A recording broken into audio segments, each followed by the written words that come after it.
In October 1943, deep in the dust and cattle fields of Texas, a truck delivers 30 German women to a ranch, not as mere prisoners, but as something completely unexpected. Among them is Johanna Schneider, a nurse captured in the chaos of war, now facing a new kind of test far from battlefields and barbed wire. But this ranch is no ordinary prison. The owner, Robert Dalton, treats his workers with dignity and demands more than obedience.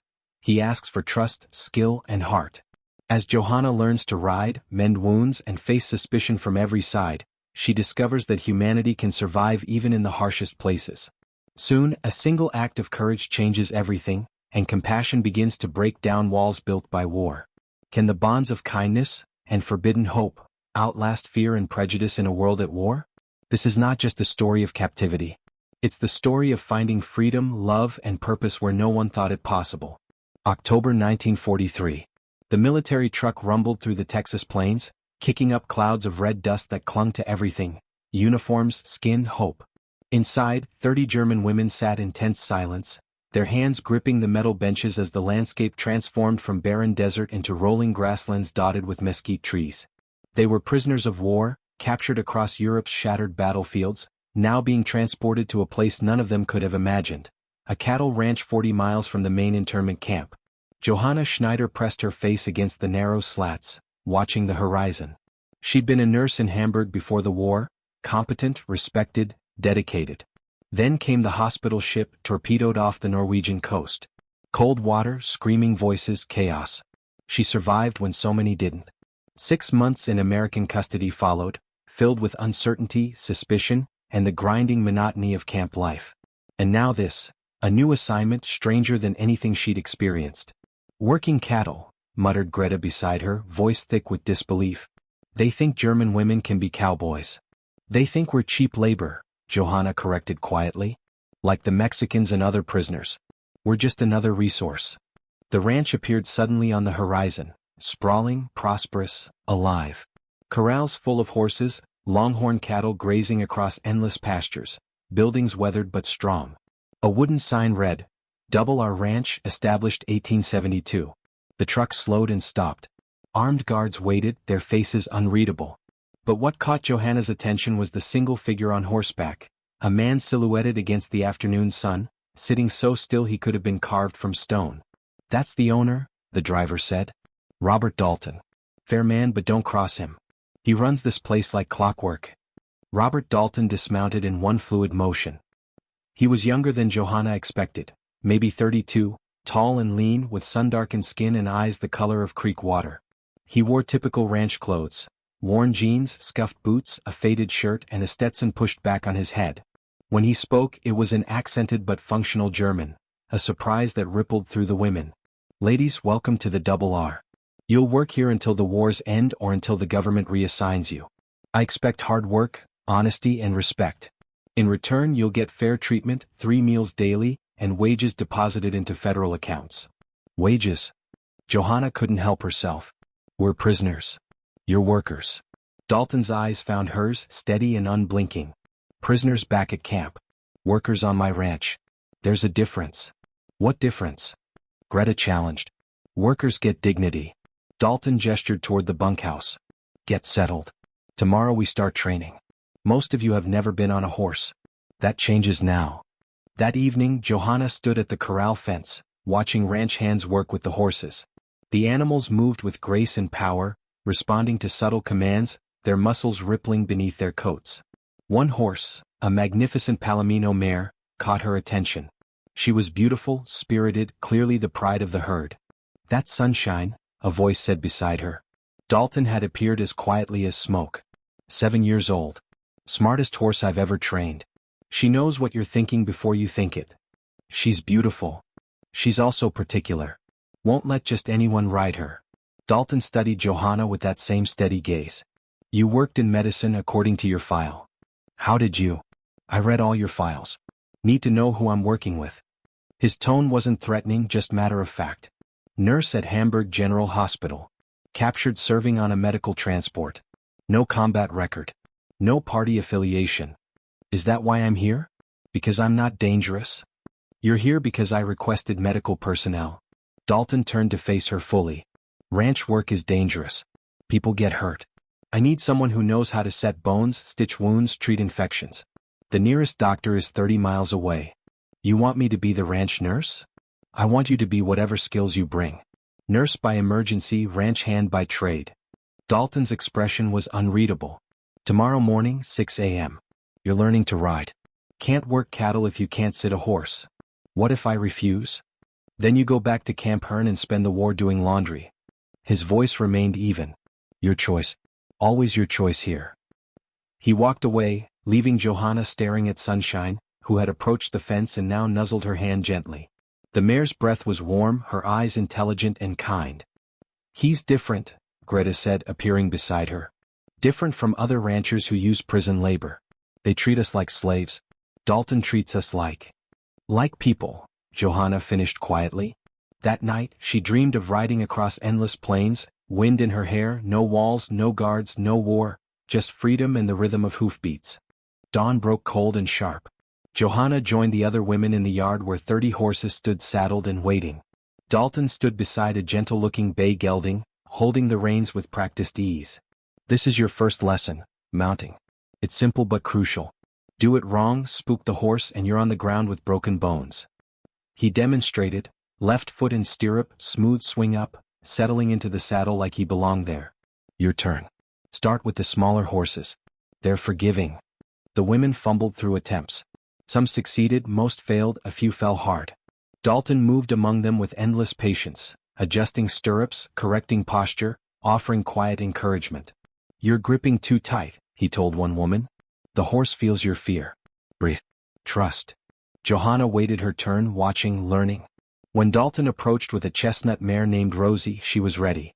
Standard mount, he instructed. I know. Johanna placed her foot in the stirrup and swung up smoothly.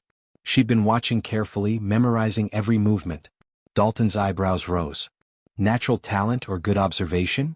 Good observation. It's how I learn medicine. Watch, learn, execute. Useful skill. He adjusted her stirrups with practiced efficiency. But watching and doing are different. Walk her around the corral. Get a feel for her movement. Johanna urged Rosie forward. The mare responded immediately, walking in a steady circuit. The sensation was extraordinary, 8 feet off the ground, moving with an animal's rhythm, feeling power and grace beneath her. You're a natural, Dalton called. Keep your heels down, hands soft on the reins. Let her know you're there without controlling every step. By mid-morning, most women could mount and walk their horses. A few could even trot. Johanna progressed fastest, her medical training giving her an understanding of body mechanics that translated perfectly to riding. Enough for today, Dalton announced. Dismount. Cool down your horses. Water them. Tomorrow we start working cattle. As Johanna dismounted, her legs trembling from unused muscles, she noticed Sunshine standing alone in a separate corral. The Palomino watched the lesson with intelligent eyes. Why doesn't anyone ride her? Johanna asked. Told you, she's particular. Dalton approached the corral. Sunshine immediately came to him, nuzzling his shoulder. She was my wife's horse. The word hung in the air. I'm sorry, Johanna said quietly. Cancer. 2 years ago. Dalton's voice stayed level, but something flickered in his eyes. Sarah loved this ranch, loved the horses. Sunshine was hers since she was a filly. After Sarah died, Sunshine wouldn't let anyone else ride her. Just me sometimes. But even I can tell she's waiting. For what? For Sarah to come back. Or for someone who reminds her of Sarah. Dalton turned to Johanna. You have her gentleness. Sarah was a nurse too before she married me. Worked battlefield hospitals in the Great War. Your wife was a combat nurse? Toughest person I ever knew. A ghost of a smile crossed Dalton's face. She'd have liked you. Would have appreciated your observation skills, your quick learning. Johanna felt something twist in her chest. Grief recognizing grief across enemy lines. Can I try? The words escaped before she could stop them. To ride Sunshine? Dalton studied her for a long moment. Why? Because I understand waiting for someone who won't come back. My fiancé died at Stalingrad. And I think sometimes horses know things we don't. About loss and healing. That's either very wise or very foolish. Dalton opened the corral gate. Let's find out which.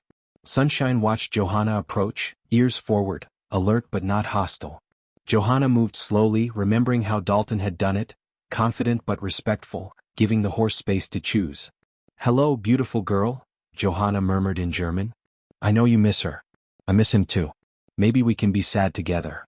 Sunshine took a step forward, then another. She sniffed Johanna's outstretched hand, her breath warm and alive. "That's more than she's done for anyone in 2 years," Dalton said softly. "Don't push it. Just stand there. Let her decide." They stood in silence, woman and horse both mourning, both trapped in circumstances beyond their control. Then Sunshine pressed her forehead against Johanna's chest, a gesture of trust that made tears burn in Johanna's eyes. "She likes you," Dalton's voice was thick with emotion. "Sarah always said Sunshine could sense good hearts." "I'm not good," Johanna whispered. "I'm German. I'm the enemy." Sarah would have said that's politics, not truth. Dalton moved beside Johanna, placed a hand on Sunshine's neck. "The truth is you're a nurse who saved lives. A woman who lost someone she loved. That's who you are. The rest is just noise."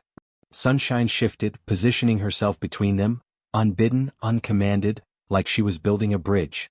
3 weeks passed in a blur of riding lessons, cattle work, and exhaustion that made sleep dreamless. Johanna discovered she had a gift for ranch work. The same precision that made her a good nurse made her excellent with animals. She could sense when a cow was sick, anticipate when a horse would spook, judge distances and dangers with medical accuracy. Dalton noticed. He started assigning her more complex tasks, checking cattle for disease, assisting with difficult births, training younger horses. "You've become essential," he said one evening as they treated a calf with an infected leg. Johanna held the animal steady while Dalton administered antibiotics. "Can't imagine running this operation without you now." "Careful, Herr Dalton. That sounds dangerously close to respect." "It's Robert. And it is respect. You've earned it." He finished the injection, released the calf. "How's your riding progression with Sunshine?" "Slow. She lets me groom her now. Feed her. Stand in her stall.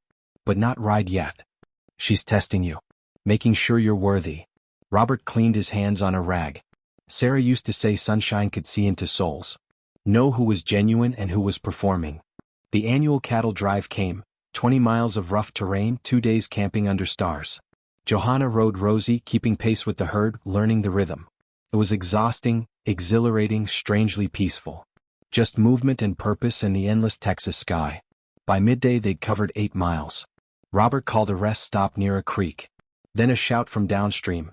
Miguel, a young ranch hand, had been thrown from his horse. He lay in the creek bed, his leg bent at a wrong angle.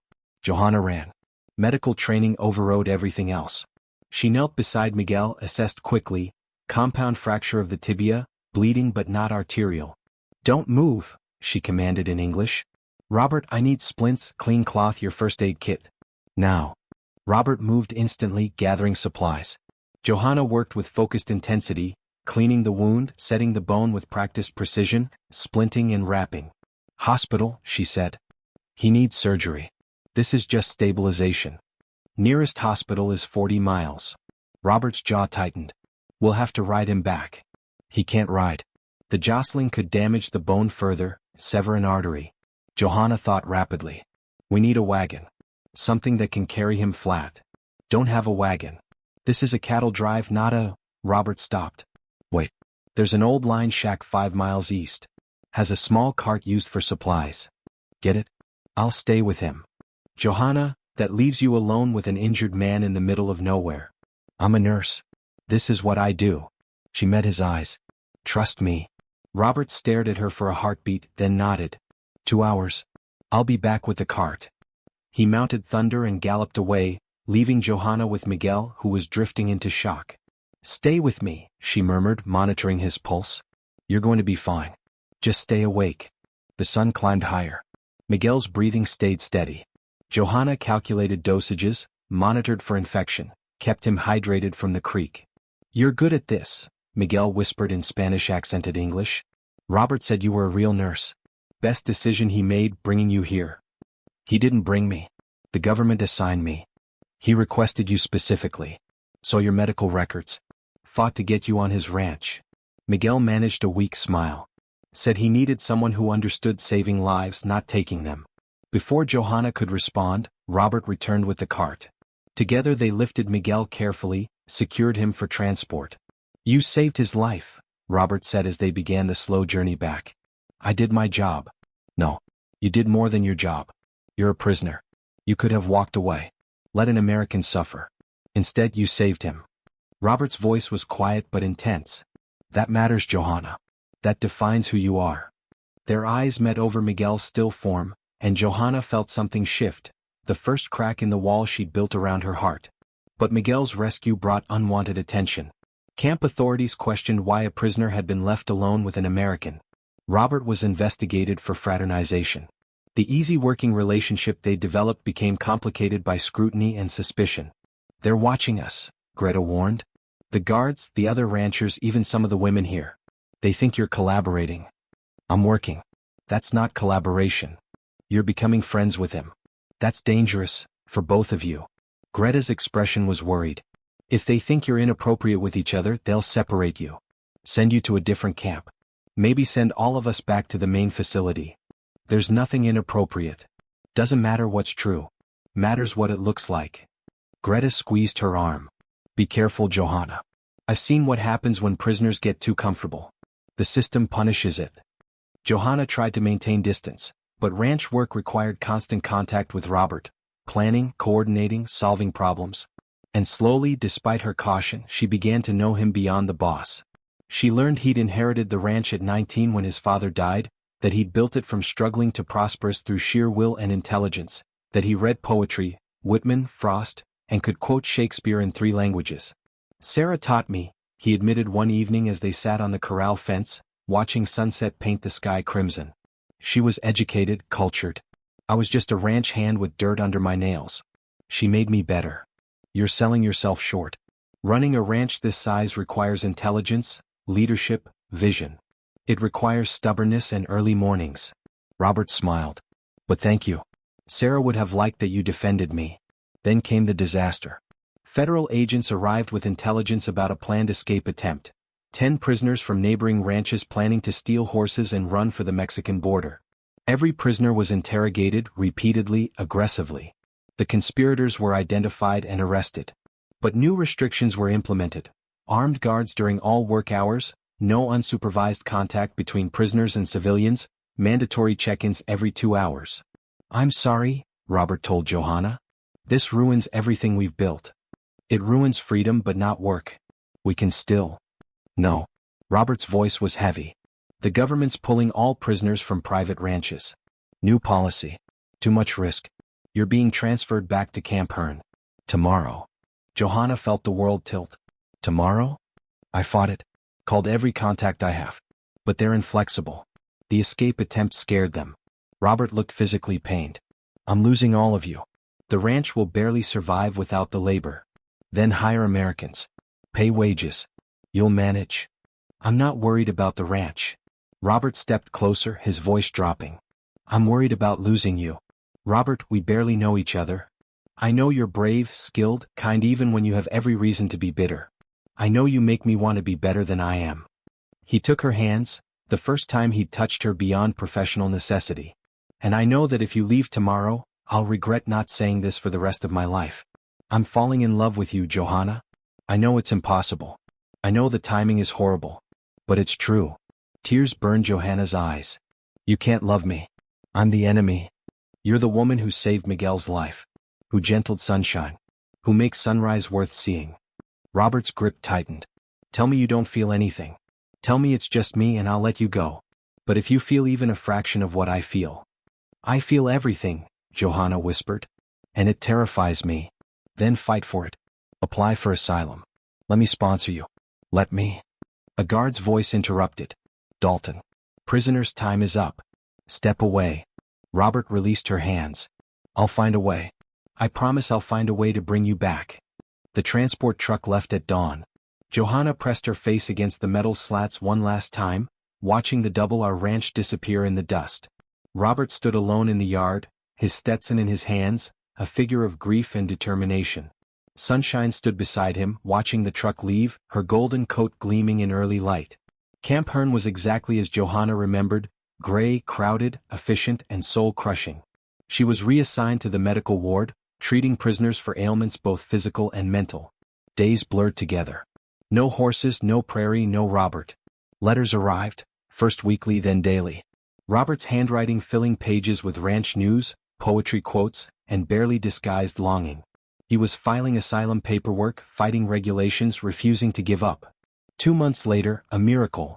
The War Department reinstated the agricultural work program with stricter oversight.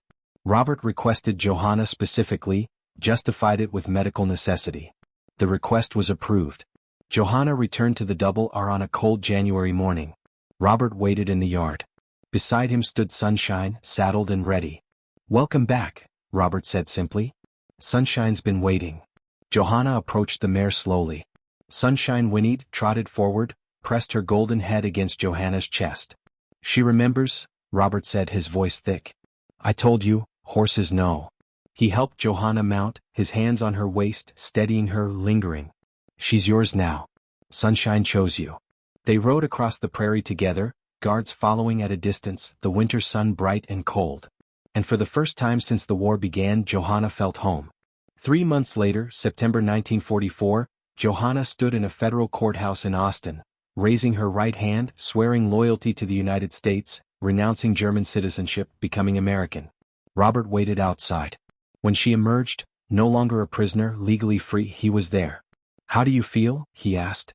"Terrified. Exhilarated. Untethered." Johanna looked at her new papers. "I'm not German anymore. But I'm not really American either. I'm in between." You. "That's enough." Robert offered his arm. "May I, officially, legally, without fear of federal prosecution, ask you to dinner?" "You may." Over dinner, Robert took her hand. "Now I officially offer you a job. Ranch manager. Fair wages. Housing provided." His eyes held hers. "And when enough time has passed that no one can accuse me of impropriety, I'm going to ask you to marry me. You're assuming I'll say yes. I'm hoping you'll say yes. There's a difference." Johanna smiled, tears in her eyes. "Then yes. To all of it. Yes." Outside, the Texas sky bloomed with stars. Somewhere on the ranch, Sunshine stood in her corral, finally at peace. And two people who'd found each other across impossible lines began building a life that proved love was stronger than war.